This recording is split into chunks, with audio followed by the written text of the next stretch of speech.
ম্যাচের শুরুতেই এমন একটা আত্মঘাতী গোল হবে সেটা কি কখনো কল্পনা করতে পেরেছিল প্যারাগুয়ে? হ্যাঁ দর্শক, একদম ম্যাচের 7 মিনিটের মাথায় নিজেদের জালে নিজেরাই গোল করে দেয়। যুক্তরাষ্ট্রের দুর্দান্ত আক্রমণ ঠেকাতে গিয়ে নিজেদের জালে বল জড়ান প্যারাগুয়ের মিডফিল্ডার দামিয়ান বুবাদিয়া। তাতে রীতিমতো যুক্তরাষ্ট্রের সামনে অসহায় হয়ে পড়ে প্যারাগুয়ে। এরপর আধা ঘন্টা না পেরোতেই 2-0 গোলের ব্যবধানের লিড নেয় যুক্তরাষ্ট্র। ম্যাচের 31তম মিনিটে ব্যবধান দ্বিগুণ করে দ্বিতীয় গোলটি করেন যুক্তরাষ্ট্রের স্ট্রাইকার ফ্লোরিন বালোগান। এর আগে একটি গোল করলেও সেটা অফসাইডের কারণে বাতিল হয়, না হলে 3-0 ব্যবধান হতে পারত যুক্তরাষ্ট্রের।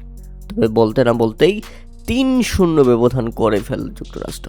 দুর্দান্ত যুক্তরাষ্ট্র প্রথমার্ধের বিরতিতে যাওয়ার আগে ম্যাচের 50তম মিনিটের মাথায় দলের হয়ে তৃতীয় এবং নিজের হয়ে দ্বিতীয় গোলটি করেন বালোগান, যেটা ছিল যুক্তরাষ্ট্রের জন্য দুর্দান্ত।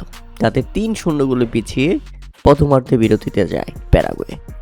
পরে ব্যাপক আক্রমণাত্মক হয়ে ওঠে প্যারাগুয়ে এবং একটা গোল পরিশোধ করে তারা। ম্যাচের 73তম মিনিটে গোলটি করেছেন হোলিও এনসিসো, আর তার গোলেই 3 গোল হজমের পর একটি গোল পরিশোধ করতে পারে প্যারাগুয়ে।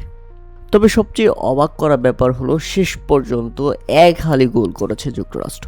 শেষ বাঁশি বাজার একদম শেষ মিনিটে রুদ্ধশ্বাস মুহূর্তে আরও একটি গোল প্যারাগুয়েকে রীতিমতো গোল বন্যায় ফাঁসিয়ে দিয়ে বিশ্বকাপ মিশন শুরু করলো যুক্তরাষ্ট্র। হ্যাঁ দর্শক, শেষ পর্যন্ত 4 গোলের ব্যবধানে যুক্তরাষ্ট্র হারিয়েছে প্যারাগুয়েকে। যুক্তরাষ্ট্রের হয়ে শেষের গোলটি করেন তাদের তরুণ ফুটবলার জিওভান্নি রেইনা। দূর থেকে দারুণ শটে বল পাঠিয়ে দিয়েছিলেন একেবারে গোলপোস্টে, আর তাতে তার উদযাপনটাও ছিল শেষ এবং শেষ পর্যন্ত শেষ বাঁশি 4 গোলের ব্যবধানে জিতে গেল যুক্তরাষ্ট্র।